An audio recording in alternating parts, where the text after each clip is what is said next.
Estás escuchando las noticias como son. Muy bien, acá en los estudios de Radio Martí, en este tema a fondo de las noticias como son, les saludamos José Luis Ramos y Amado Gil. Colas por desabastecimientos, una economía que se hunde, largas condenas de cárcel contra jóvenes que protestaron contra el gobierno el pasado 11 de julio, familias que lo venden todo para tratar de irse del país por donde encuentren. Este es el panorama de una Cuba que no ve la luz al final del túnel. Y todo esto en medio de un panorama internacional nada favorable para el propio régimen cubano. Hoy vamos a analizar hacia dónde y dónde está Cuba, porque a veces cuesta trabajo hablar del futuro. Y cuesta trabajo hablar del futuro porque ¿qué futuro? ¿De qué futuros se habla? Bueno, tenemos a Antonio González Rodiles, lo hemos invitado para hablar de esta dura realidad. Lamentablemente, a veces uno dice, bueno, los cubanos saben porque lo están viviendo. No es bueno repetírselo, pero yo creo que es bueno también analizar un poco el tema. ¿Dónde están los cubanos? Hay gente que en el apurillo de todos los días no sabe realmente ni lo que está pasando ni por qué está pasando. Lo digo de corazón porque sé que hay gente que no ni lo interpreta. Antonio González Rodiles, repito, director de Estado de SATS, un analista de la realidad cubana, vive en Cuba, lo sufre, lo lamenta todos los días. Antonio, gracias por acompañarnos, bienvenido, ¿cómo estás? Bueno, gracias por la invitación, un saludo y como dices, es una situación que no toca fondo. Sí, señor. Como se dice, vamos primero al desabastecimiento. Las colas es sin duda el viacrucis que desde hace mucho tiempo vive el cubano de a pie. Y sigue y parece que esto seguirá, Antonio, ¿no? Habrá cola siempre. Sí, evidentemente, antes de comenzar el programa les decía que ya esta ciudad, y así está todo el país, no tiene la dinámica normal de una ciudad, sino la gente lo que se dedica, una gran cantidad de cubanos, a hacer colas en almacenes que le venden algo y después la mayoría de estas personas revenden, o casi la totalidad revenden para poder sobrevivir. O sea, ya comprar y revender es el oficio de muchos cubanos, ¿no? Y la gente va a ver qué aparece, no es que ni siquiera, no, aquí se va a vender tal cosa, ya tal otra, no, la gente sale a buscar, como si estuvieras en un bosque, ¿no? A ver qué te aparece en todo esto, en el panorama, ¿no? Es realmente crítico. Y por otra parte, no se ve de ninguna manera que el régimen vaya a cambiar esto. Con una inflación increíble todo el tiempo galopante, desde de noviembre hacia acá el dólar estaba en 60 y tantos, ya va por encima de 100, y por supuesto con toda esta estampida promete seguir, de cubanos hacia el exterior, promete seguir subiendo el valor del dólar.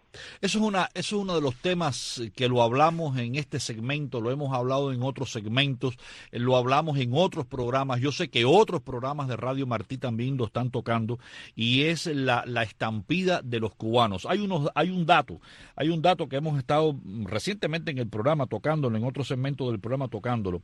Hay unas cifras del Departamento de Aduanas y policías de frontera de Estados Unidos, aduana y border patrol, que hablan de 47.431 emigrantes cubanos que han entrado de manera irregular a Estados Unidos, casi todos por la frontera de México, en los últimos 5 meses. Esto es un número grande, más los que vienen en camino, más los que están en Cuba. Vimos las protestas frente a la Embajada de Panamá. O sea, esto es como una caravana que no se detiene, Antonio. Bueno, y esa cifra, realmente de los 5 meses anteriores, la acumulación hacia los últimos meses ha ido creciendo. O sea, creo que febrero ya estaba hablando, casi llegaba a 17,000 personas que habían llegado. O sea, que esto ahora en este mismo momento va creciendo y, por supuesto, se irá ocurriendo, porque de lo que se habla en la calle, y ese es el punto, cuando tú estás y caminas y oyes, te llegan conversaciones, de lo que se habla en la calle es de irse, todo el mundo, la gente vende casa, carro, moto, lo que tenga a su alcance y se larga.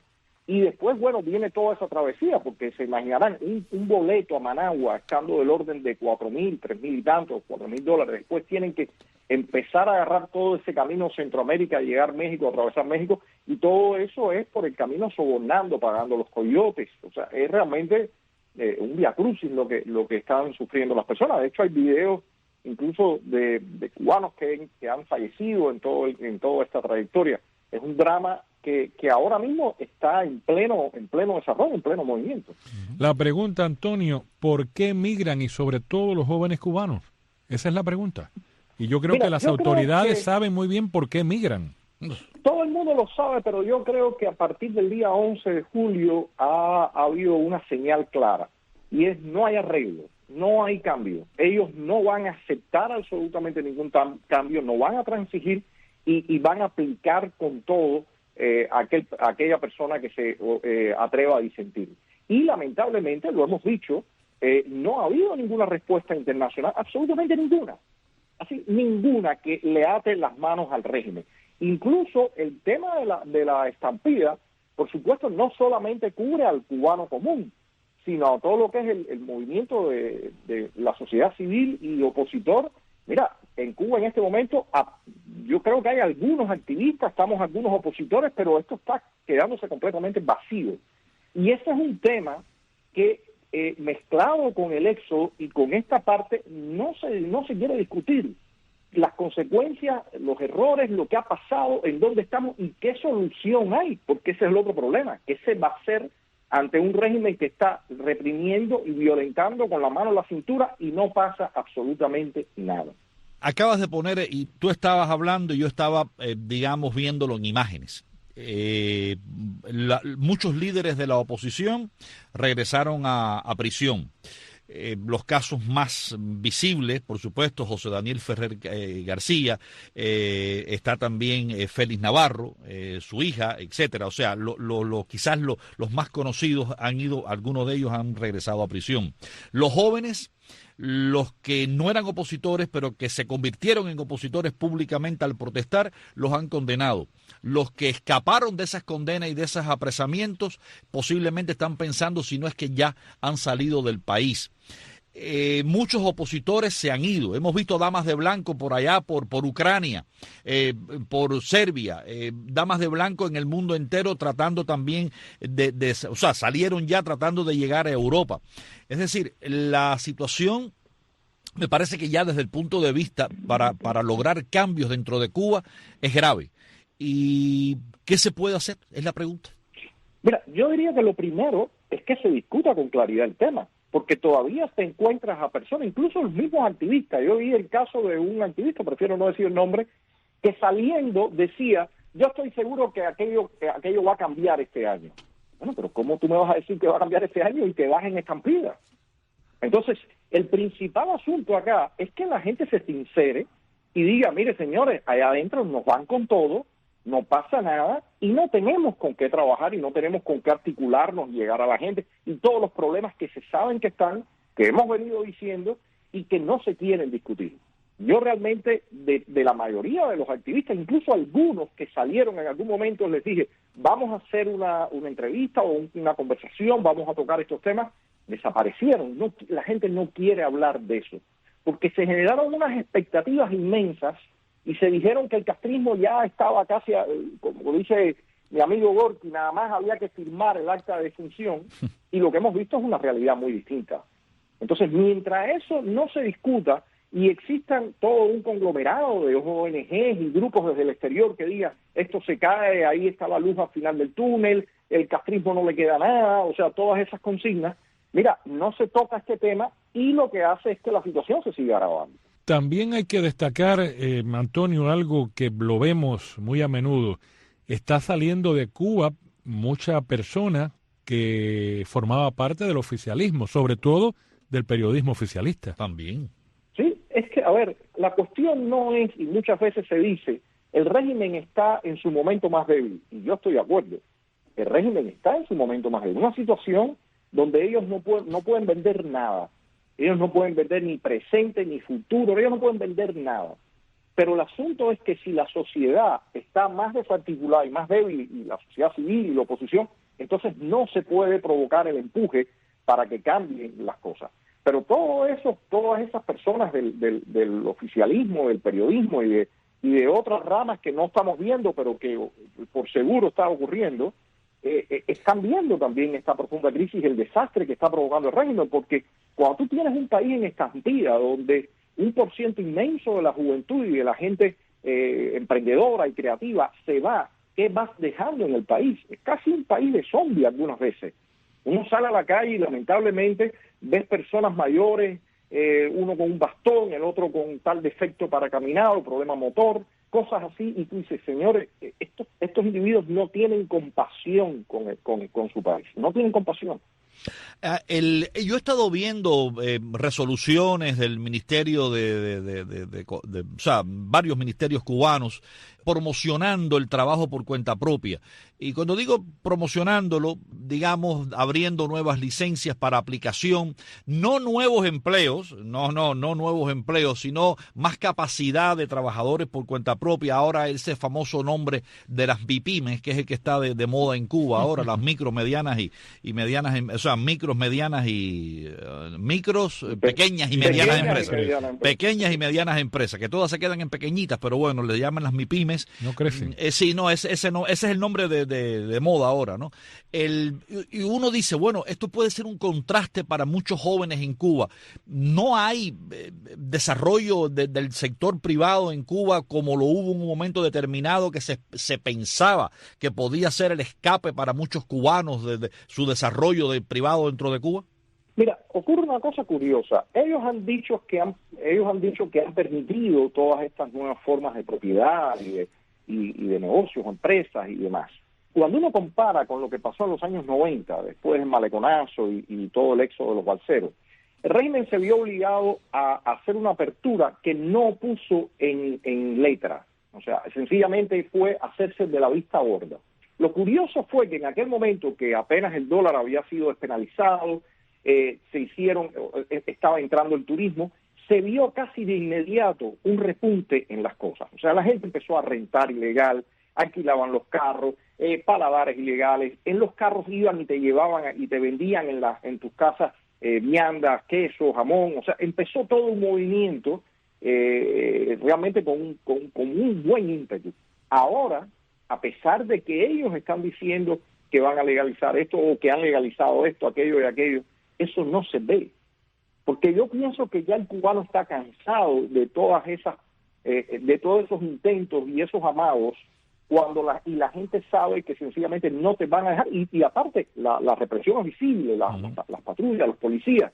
Entonces, la moraleja ahora es lárgate, claro. Lárgate de aquí. Y el otro día veía un post de un activista, Gabriel Barrenechea, de por el centro del país, un post realmente crudo en Facebook donde decía, si yo le tengo que recomendar a alguien aquí en Cuba, le recomiendo que se largue. Dios mío. O sea, porque es que la gente ya sabe que mientras ellos estén ahí, no va a ocurrir nada.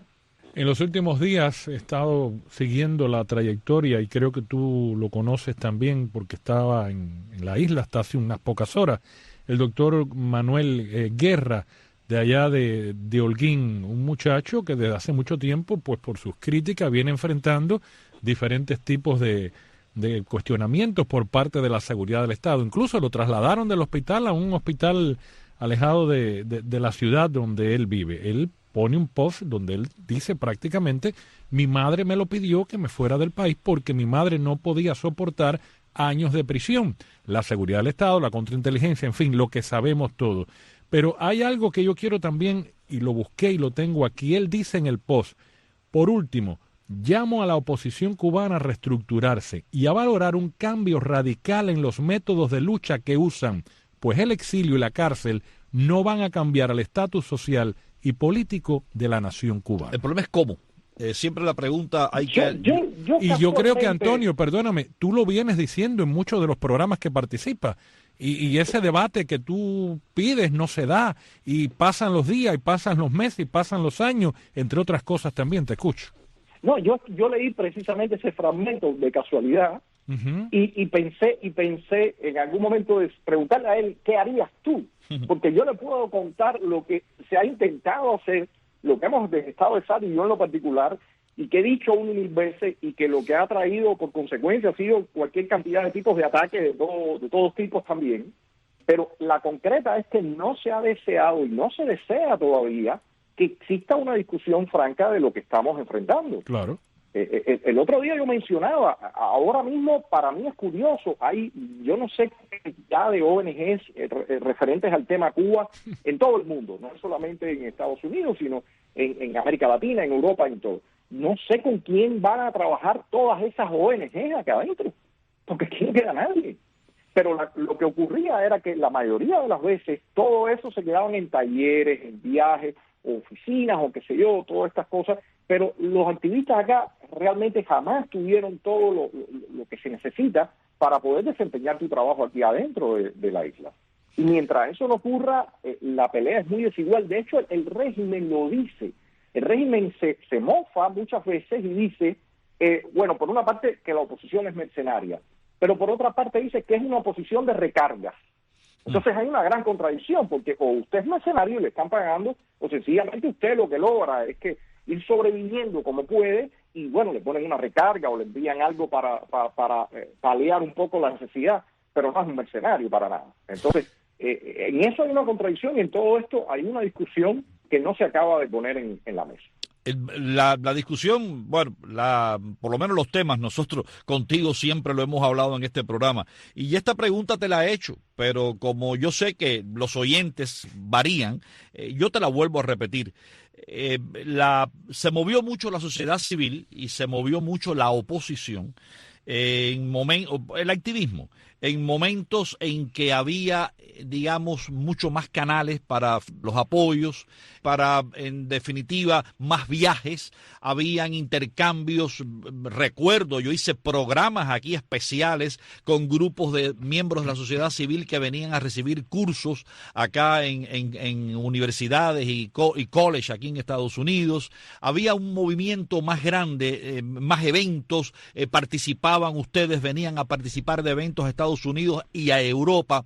Eso se ha ido cerrando, pero se ha ido cerrando porque se ha ido apretando las tuercas al gobierno cubano. Entonces, ¿cómo yo puedo, y te lo vuelvo a preguntar, cómo yo puedo apretarle las tuercas al gobierno cubano y al mismo tiempo tener una facilidad para que ustedes no estén ahogados? Hay que mirar a Polonia, por ejemplo. Polonia da una receta. Y en esa época a la órbita comunista se apretaba, pero se buscaron los mecanismos para que los movimientos al interior de esos países pudieran realmente crecer. Y no crecieron mágicamente. O sea, de momento no ocurrió algo mágico en Polonia, donde un grupo de sindicatos o pequeños sindicatos de momento se funda Solidaridad y llega a tener 10 millones de miembros. Eso no hay magia ahí. Ahí hubo un apoyo político tremendamente determinado, primero desde el Papa, después se une Thatcher y Reagan, y después un apoyo muy resuelto en recursos, en medios y demás, para que eso siguiera tomando cuerpo. Yo diría que en algún momento en la oposición cubana, y ustedes lo han cubierto eso durante todos estos años, había un mapa opositor que ahora, viéndolo en retrospectiva, realmente era un buen germen. Era dos grupos, el Foro por los Derechos y Libertad y la Mesa de la Unidad de Acción Democrática, digamos uno hacia la izquierda y otro más a la derecha, donde, por supuesto, había contactos, se discutían cosas, pero no estábamos en el mismo punto en el mapa. Pero ahí había un germen donde habían periodistas independientes, donde habían activistas, donde habían ya opositores que estábamos más en el campo de lo político, pero eso se dejó de apoyar como se debió haber apoyado, y el régimen apretando, lo fue disolviendo. Todo eso hay que volverlo a armar, porque de lo contrario, el descontento que se dio el día 11 no se puede canalizar, no se puede enrumbar, y pasa lo que estamos viendo. ¿Y por qué ha pasado esto, Antonio? ¿Por qué? Yo creo que no ha existido la voluntad política. Yo creo que incluso, y es muy raro porque nosotros estando en el foro, que teníamos más la línea de las sanciones, todo esto lo hemos discutido en otros programas. Sí, claro. Y muchos puntos muy similares. En el tema de las sanciones dijimos, en el momento que toma Donald Trump la presidencia, necesitamos más apoyo. Ese apoyo no vino. Y entonces el régimen que funcionan como hienas se percatan de esas debilidades y empiezan a trabajar, y a partir de eso es que vino el éxodo de activistas. El éxodo de activistas está ocurriendo desde el 2016, yo diría, y se fue incrementando hasta lo que hemos vivido hoy. Pero no ha existido la voluntad política ni siquiera de discutirlo, no ya de dar pasos. Y yo puedo decirles a ustedes con toda propiedad que he hablado con los actores, los actores políticos que están en las posiciones donde pudieran haber dado esa ayuda y no quisieron darla. Falta digamos, de deseo político. Yo creo que la visión, sobre todo en el periodo de Trump, era ponle sanciones, que eso se cae solo, se desmorona. Y no fue así ni aquí en Cuba ni en Venezuela. Y ahora con Biden todavía ni siquiera está definido cuál es la política que ellos van a seguir con respecto al régimen. No, bueno, hasta ahora mantiene, sí, la de Trump. Sí, pero no ha habido más. O sea, solamente con la excepción de que se anunció que se va a abrir progresivamente el consulado y las labores consulares en La Habana. Más allá de eso no se ha hecho nada más. Nos queda poco tiempo y hay un tema sumamente importante que es Ucrania. Quiero tratarlo contigo, la posición del gobierno cubano con respecto a Ucrania, a pesar de que en Naciones Unidas y en el Consejo de Derechos Humanos se abstuvo. Pero la retórica del gobierno cubano mantenerse alineado es el alineamiento absoluto con Rusia, con Vladimir Putin. Esto quizás a corto, mediano plazo, le puede traer también consecuencias adversas al gobierno cubano. Habría que ver, José Luis Amado, habría que ver, porque miren lo que está pasando con Venezuela. Maduro se tomó posiciones mucho más claras y abiertas en favor de Putin. Y sin embargo ahora la administración se acerca y le está proponiendo un acuerdo en el tema petrolero. Entonces habría que ver qué lógica están usando las personas que están ahora mismo ahí en esta administración, y si ellos piensan que es mejor presión o un supuesto acercamiento, que les hablo con toda franqueza, un acercamiento en un momento de tanta habilidad que tiene la sociedad civil y la oposición, no le auguro muy buen futuro. Tú estás hablando ya en el caso de Cuba, un acercamiento al gobierno cubano. En el cubano quizás un deshielo 2.0, diría. Algo parecido, similar a la época del presidente Barack Obama. Exacto. No le auguras buen futuro. No, incluso en aquel momento, no teniendo nosotros el músculo para poder presionar al régimen en cuanto a que diera pasos y demás, la sociedad civil y la oposición, como decía hace unos minutos, estaba mucho más articulada y era mucho más diversa que lo que tenemos hoy en día. Pero también durante esa época ustedes recibieron mucho apoyo. Incluso cuando Obama va a Cuba, los recibe a ustedes también, a un grupo de la oposición. Mira, yo no diría mucho apoyo, porque realmente, como si uno lo compara con estos otros casos que les mencionaba, es muy distinto, pero sí más que lo que tenemos ahora, sin duda ninguna. Yeah. Ese acercamiento de Cuba con Putin, mucho más de lo que conocemos. En la cuestión económica, ¿tú crees que si sigue esta guerra, como estamos viendo, Ucrania, Rusia, Putin, no sé, va a repercutir mucho más? ¿O Rusia hace mucho rato que ha ido sacando el pie económico de Cuba, Antonio? Es difícil saber todo lo que el régimen cubano mueve por detrás del telón, porque hay una parte que es la visible y hay otra parte que no. Entonces, todos estos sistemas, siempre con todas las sanciones que tienen y demás, hay movimientos que hacen que no están en el horizonte, no están en la mira, y sin embargo están haciendo. Entonces, habría que ver ya en la práctica qué va a significar toda esta situación y todas las sanciones que han puesto sobre Rusia. Yo diría que eso lo veremos ya en las próximas semanas y meses, ¿no? ¿Qué auguras a corto plazo para Cuba? Yo creo que la situación va a seguir empeorando mucho más, la inflación se va a seguir disparando, el régimen va a seguir optando por la salida. De hecho, creo que López Obrador viene en próximo, en corto tiempo ya está por acá por la isla, por supuesto, para hablar de todo este tema migratorio, y el régimen tratando de inventar y hacer malabares a ver cómo se sostiene, porque no acaban de dar pasos sustanciales para que la situación económica se destrabe. No, y cada vez que uno ve la estadística, las empresas estatales socialistas no funcionan. No tiene sentido, eso son inventos, ¿no? Las empresas no funcionan. Ahora la solución es que van a hacer un estudio ahora de empresa por empresa. Pero viven estudiando todo. Sí, no, van a estudiar ahora a ver qué pasó. Como diría mismísimo Fidel Castro alguna vez, esos son fuegos artificiales artificiales. Es verdad. Muy bien. Antonio González Rodiles, gracias por haber estado acá en Las Noticias Como Son. Bueno, un saludo a ustedes también. ¿Cómo no? Muy bien, gracias a ustedes también.